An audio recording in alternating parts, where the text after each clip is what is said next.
Buddy, we're going to go ahead and get started while people roll in. We've had some look at the space downstairs, and so this is a new venue this year. We're sharing the hotel with some other people. Fortunately, San Francisco is improving its business, and there are more people in the city now, which is awesome. I would like to welcome you all here. We have a wonderful program to be set up. And I'll go through some of the changes here in the talk. So for those of you who haven't seen this before, we're, as a group, very dedicated to advancing the mission of orthopedic trauma care in the US and abroad. And San Francisco is one of the first cities to develop an emergency medical response system. It's one of the first teaching institutions on the West Coast. And it was the first organized trauma system in the United States on the West Coast, and then shock trauma developed on the East Coast. And you'll hear about the OTA and have speakers that are related to the OTA. The organization was founded in a little restaurant across the street from San Francisco General Hospital by Drs. Michael Chapman, Roman Gustillo, and Ed Boville, who was the chief of orthopedics at San Francisco General at the time. And then that became the Orthopedic Trauma Hospital Association, which then, when the American Academy of Orthopedic Surgeons allowed for incorporation, the OTA was founded in 1985. Our mission at San Francisco General is to, which is now branched out to an entity called the Orthopedic Trauma Institute, which covers trauma across the Bay Area. It's to mend the injured, inspire innovators, and empower leaders to restore lives, and it gets to our clinical, education, and research missions. We have a well-rounded group. You'll see a lot of them throughout the course. We, as an orthopedic department, cover clinical education, research, and outreach. And we now cover trauma care in the East Bay, San Francisco, and South Bay. And so this is certainly a group that's growing, and we're hoping to continue to develop these areas of interest. A lot of our full-time faculty, we now have 25. It's the largest number of trauma fellowship trained surgeons in the country. They will be here as faculty for you, and many of them are dual fellowship trained, so they're capable of talking about trauma and some other area of subspecialty expertise. This is the 19th year, so 1 year before the 20th. It would have been the 20th. COVID stopped us 1 year, but we are excited to be able to be here for this long. A lot of the attendees come from across the country, and this year we'll have over 200 people signed up. We have a nursing course as well. And then we'll get into the hands-on workshops, and this is the first year we're going to have a specimen-based workshop as well that I'll talk about in a second here. A few announcements. The course information is available online, so in your packets you're going to see this little QR code. This will have the syllabus, the program, and the evaluations. Please, you'll be encouraged multiple times throughout the course to complete your applications. To complete your evaluations. We look at those very seriously. We're particularly interested in this year because we have some new changes to the way that the course is being run. The CME certificates will also be available online. If you could, make sure that you turn your cell phones on to vibrate so that they're not going off in the middle of the talks. And we're, this year, entirely on the 5th floor here. So you'll be assigned to one of the separate rooms. And please keep to those rooms and then rotate with your groups to the other rooms so that we can keep an even number of people per group. There's a Wi-Fi code if you need it. Here it's IHG1 Rewards, and the access code is capital letters Encore. We will have workshop raffles, so there's several. One is visiting all the vendors. This is on your green form here. Please get those checked, and then at the end of the course we'll have a raffle, and then for each of the days when we have workshops here, you'll get, you can fill out one of these forms and have them sign it out when you leave the room, and we'll have a raffle for each of these, each of the attendees of these sessions as well. For the syllabus, just one note, as talks are getting loaded up, and that happens during the course of the day, you'll be able to go to the online site and get have a look at the talks. We will have several meals. Tonight is a reception, and that will be in the Sutter Room at the end of this hall here. That will start at 6:30, and it'll be right after people come back from the Orthopedic Trauma Institute cadaver session and after the afternoon sessions end here. So here's the hands-on workshop location. So workshop A is in the ballroom right behind us. I'm sorry, workshop 1 is in the ballroom behind us. Workshop 2 is on Howard and Fremont, which is in the middle of this floor on the left-hand side. And then workshop 3 is at the end of the hall. It's the Sutter Room. And the nursing workshop is in Stockton, which is also in this hall. At 2 o'clock, after we have our presidential address, Dr. Layton will be giving that.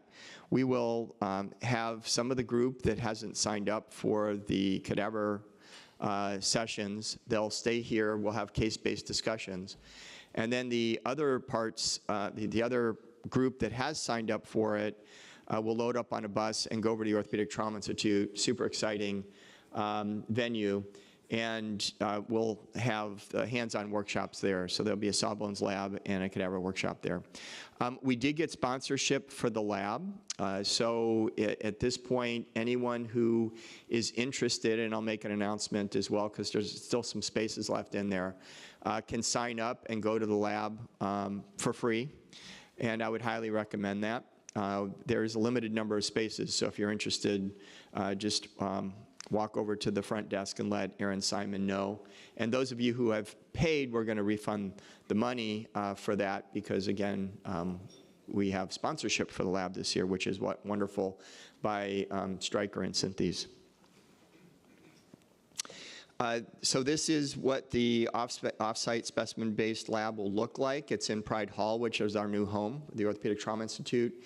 And again, I want to thank Johnson & Johnson MedTech, Synthes DePuy, and Stryker for their support of the lab. Synthes will be sponsoring it today and Stryker tomorrow. So please, stop by the tables, thank the vendors. They're the reason why we can still afford to hold the course and keep the registration fees low. And these are the groups that are sponsoring labs, and these are the exhibitors that we'll have throughout the course. So at this point, I will leave you with that. We'll make one more announcement just before around noonish to reinforce the different afternoon lab options where, again, half stay here and some will go over to the Trauma Institute. And if you have any questions, please stop me and ask me, or you can ask Aaron Simon. So thank you. If I could have the next slide, please, sets of slides. So Dr. Shemitz is on the program. He couldn't make it for personal matters, and so I will be covering his first talk here, which is about the Orthopedic Trauma Association. So I'd mentioned in the previous talk that the OTA was an organization that was founded here in San Francisco. We have about 7 past presidents of the OTA who are instructors at this course. We also have about a half a dozen of our faculty that are either in leadership positions or on committees that the OTA has that are running their different programs. So I'm just going to go through some of the information about the OTA. If you're interested, there's also information at the end of this where you can sign up for the OTA. This isn't an OTA course. This is just something that is more of a public service presentation because this is really a critical organization for orthopedic trauma. For the OTA strategic plan, it meets every summer and goes through a strategic plan. Typically, it follows pillars: education, research, advocacy. This global partnership pillar is a new one for them, and they've started to expand that over the last several years. And then people is another new one, and that's really to support the community of people who are providing orthopedic trauma care. This past year, some of the noteworthy activities the OTA has been doing that are aligned with this strategic plan include a fracture book. This was launched in August 2025. It's a living textbook. Anyone who's a member of the OTA will have access to this. There are a variety of other offerings, so they're now expanding into some arthroplasty education, and that course will happen in November in Las Vegas. There's work being done on moral injury advocacy and physician wellness. The OTA also has developed a patient mental health committee, which is meant to address some of these issues, and mentorship programs that aren't just for early career, but they're also developmental throughout the rest of your career support. They have a variety of courses that are be upcoming this year. So there's one that we're providing for Latin American surgeons, and I see a few of our Latin American colleagues here this morning. And the registration for that opens on May 1st, and then, as I mentioned, this arthroplasty course in November. This is the fracture book that I had mentioned. It's comprehensive. It's meant to help the entire world keep up with orthopedic trauma care, and there's sections in there on care in upper resource or higher resourced and lower resourced regions. And Anna Miller has been leading this. It's all available through OTA Online, which is a comprehensive site that has a variety of different areas that I'll mention here really briefly. The procedures and technique videos. There are a whole lot of sites around that have this. The OTA has been very careful about selecting the videos that are of high quality, but also consistently high educational value.